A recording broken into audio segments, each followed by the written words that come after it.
Egotastic FunTime. Hey gang, I'm JP and welcome back to Talking The Orville on Egotastic FunTime. Today we're gonna have a great time talking about the crew opening a time capsule from the year 2015 and uncovering more than a collection of artifacts, but a window into the past. With Gordon finding an unexpected friend in the ship's environmental simulator, as well as Bortus and Klyden taking a treacherous journey through addiction that sets them on a crash course for Mocklin-sized satisfaction with a clean, smooth, fresh finish that's easy on the throat, too. Come to where the tingle is. Come to Mocklinboro country. Proud sponsor of the Orville and found everywhere tobacco products are resynthesized. In lasting impressions, the crew are en route to deliver anthropologist Dr. Sherman to the Delta Pavonis Museum with his latest find. A time capsule that was buried in Saratoga Springs, New York over 400 years ago. Among the findings is an old iPhone that John is able to reactivate, and he and Gordon play a video file left by the phone's original owner, Laura Huggins. Sorry I'm not there to hang with you guys, but hey, have fun getting to know who I was. Nice to meet you, Laura. Gordon has the ship's computer upload all the content of Laura's phone to create a unique holographic simulation in order to better understand the world she lived in hundreds of years ago, but begins to catch feelings after meeting the holographic simulation of Laura Huggins and learning they both have a shared interest in music. So I have to tell you, so I've got to say. Resynthesizing a 21st century smartphone of his own and syncing it up to Laura's Holo program, Gordon is now able to maintain the new relationship outside of the environmental simulator, where it begins to affect his work on the Orville. Hey, I'm at work. Can I call you back? I know. It was so amazing. I can't stop thinking about it. Rawr. As his feelings for Laura grow, Gordon wants to introduce Ed and the crew to his new girlfriend and invites them to a game night in Simulation Room 2, where Ed, Kelly, Tala, and John don't seem to be as impressed with Gordon's holo honey as he is. Later in the mess hall, Ed and the gang let Gordon know they don't think it's such a great idea for him to fall in love with the recreation of a woman who died hundreds of years ago. Once again returning to the simulation to see his new love, Gordon finds Laura talking with her ex, Greg, who everyone hates because he's a dick. Seriously, guys, Greg can suck it. This is Greg. Hey, Gordon. Heard a lot about you.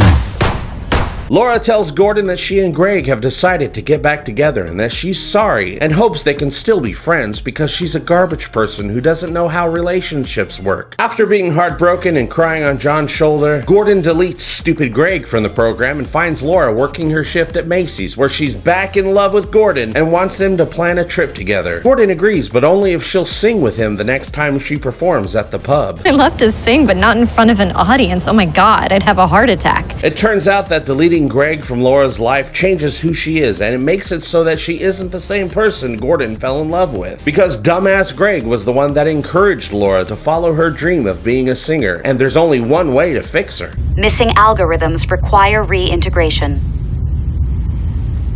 You mean Greg? Affirmative. He realizes that by making changes to the program, it's no longer the story of who Laura Huggins was, but just another simulation that someone else created. Gordon returns to the program to get closure and for one last goodbye, but that's not all he had to say. And I tried to write a symphony, but I lost the melody. It's all I've got to say.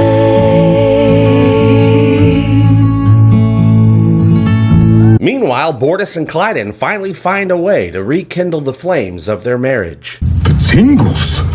Do you feel them? I do. We must have more. 500 cigarettes.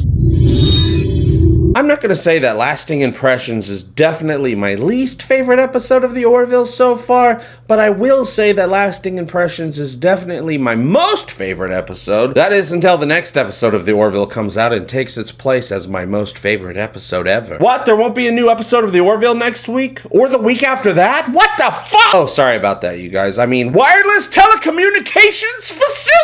2 weeks in a row, we get a Gordon Malloy story, which is amazing. When it comes to certain characters, characters, getting an episode that spotlights them, Gordon and John are the two we've been dying to learn more about. And while Blood of Patriots showed us a serious side of Gordon, it still didn't deal with his wants or his desires as a person. We've gotten little moments throughout the season where we can tell Gordon is looking for something more in his life. He's unhappy with himself. He's lonely. He wants real companionship. He's searching for something. That's why he wanted to join the command training program, and why he wanted to ask Janelle Tyler out before knowing she was a damn dirty krill. Here goes.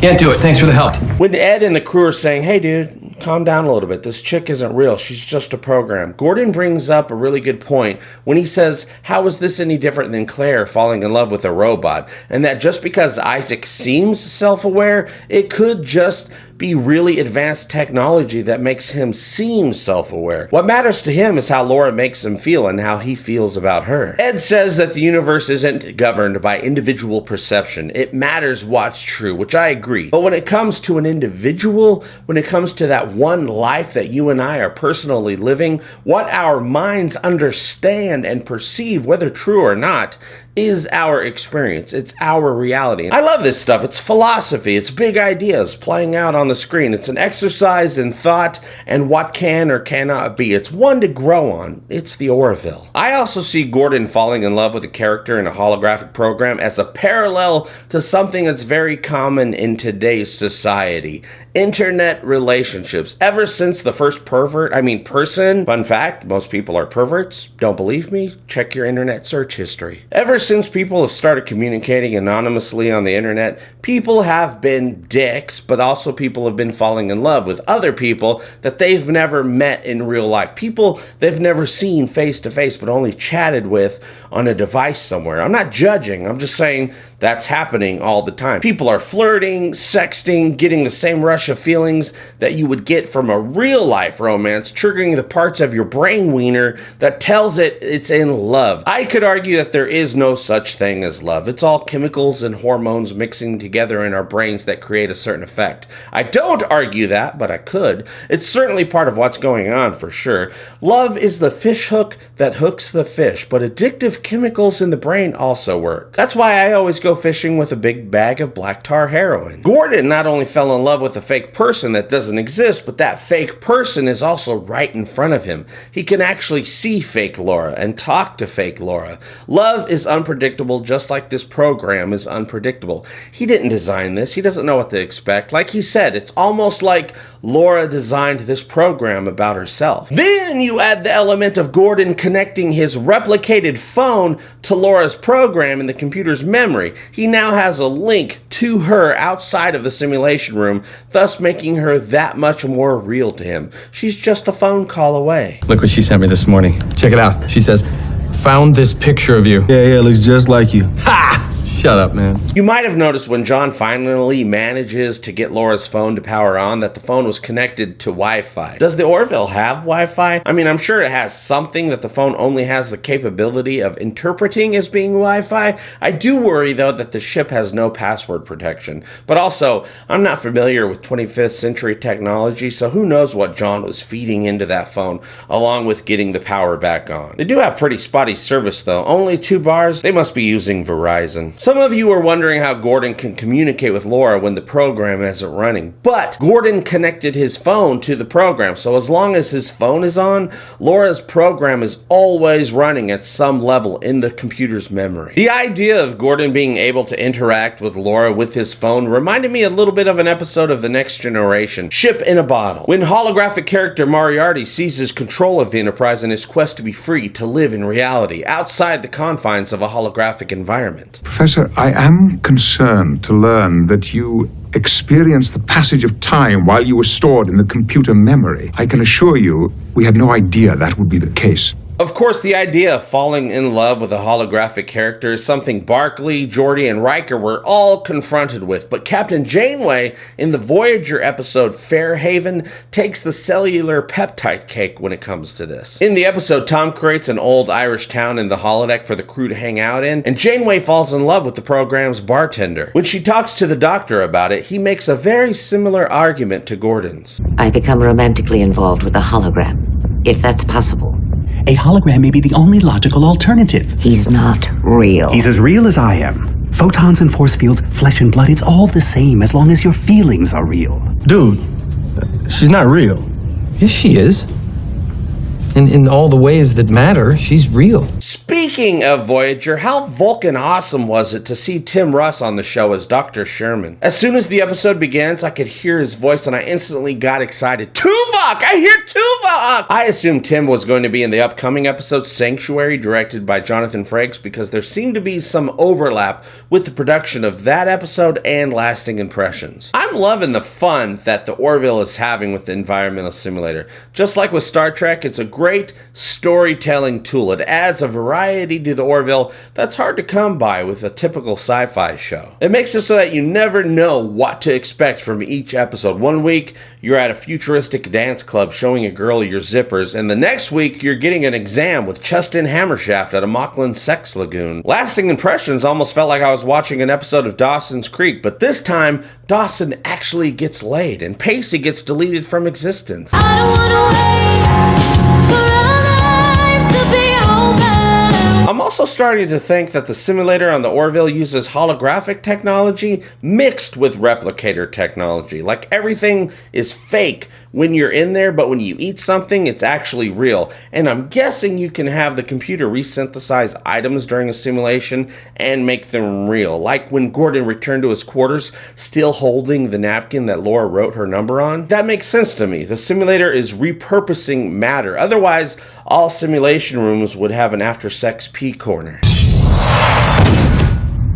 Ow. Leighton Meester was great as Laura Huggins. They needed to cast someone that was instantly likable and down to earth so that it would be believable that Gordon would fall for her so quickly, and it worked. They also needed someone with a talented singing voice to play the role because, FYI, that was actually Leighton's real singing voice during the performance of That's All I've Got to Say. I'm still dying to find out if Bortus can actually sing or not, but Gordon has gotten to show off his singing chops twice this season. Kelly sang last season. Now I'm starting to wonder when Ed is going to pick up a microphone and belt something out. If you fall, I will catch you. I'll be waiting. Time after time. Gordon playing Pictionary was hilarious, and seeing the crew dressed in regular 2015 clothes was great, especially Tala dressed as a professional Instagram model. Now, if this were a regular holo program, I would assume that Tala's forehead and ears wouldn't even be noticed by holographic characters, but the hipster outfit was a nice touch. Plus, another great way to save money by not having to have the special effects makeup crew come to the set that day. They also saved money by having Captain Mercer cosplay as Seth MacFarlane.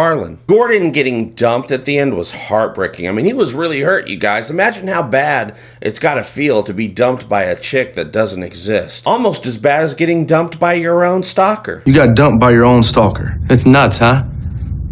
You think I should call her? Love aboard the Orville doesn't seem to work out so great. Claire and Isaac, Claire and Yaphet, Tala and Lokar, Dan and Alara, Kelly and Cassius, Kelly and Ed, Ed and Talea, Ed and Priya, Ed and Derulio's Coolio. Besides me and Ensign Turco, the only other love that will always endure on the Orville is Bortus and Klyden's insatiable appetite for sucking and blowing with each other all day long with that hot and heavy cigarette smoke. They must not have gag reflexes from what I can tell, because all that smoke would make me spew. That's probably why Klyden swallows. Alta, what are you doing?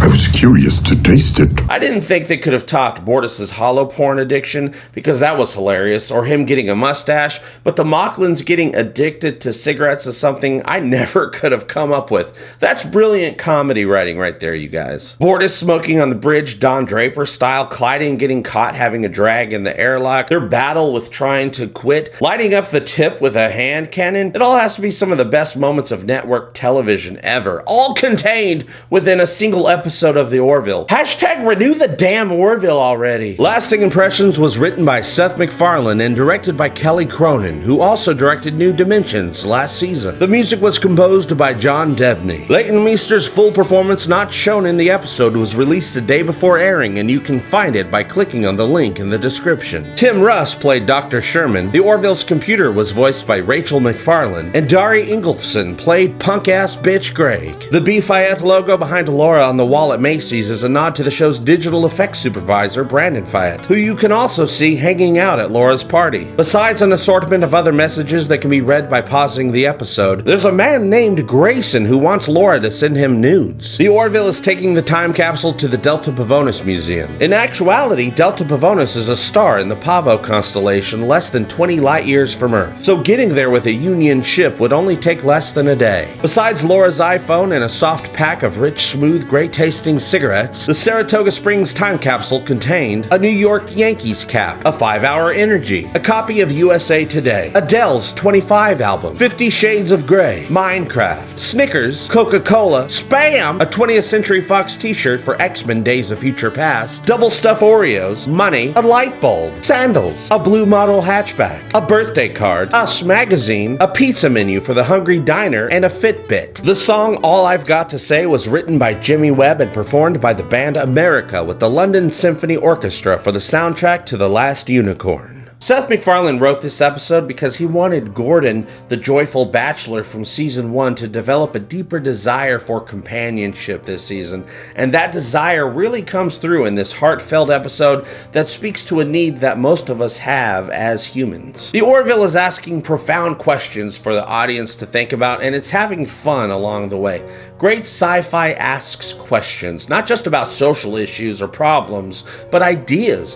What could be possible? It's like having a philosophical discussion with someone or watching a hypothetical situation play out. Gordon has an unconventional type of romance, and we get to see what happens when a real person falls in love, not with the real Laura, but the idea of Laura, because that's all she ever was in this program, you guys, just an idea. And Gordon went to Pound Town with that idea. God, I could use a smoke after that. Smoking ain't hip, in fact it's a drag. Sucking it in's just not my bag. Smoky clothes I can do without. Whatever you're into, smoking's out. Okay, that's it. That's all I wanted to talk about today, and I talked about it. How about you? What did you think of Lasting Impressions? Could you see yourself falling head over heels for a hologram, or would you rather make some turbulence in a bowl of Jell-O with a real person? What did you think of Bortus and Klyden becoming their planet's very first chain smokers? Isn't Greg just the worst, you guys? You can let me know what you think by joining the conversation below. Thank you so much for liking, sharing, and supporting my stupid show. It really does mean the world to me. I'll see you very soon, and as always, I hope all your times are egotastic fun times. Love you, bye-bye! Egotastic fun time, we're gonna have a great time. Egotastic fun time, give me all your money. Give him all your money. You will find it funny. Just give me money. I love money. Give me all your money. Give me all your money. Give me all your money. Give me all your money.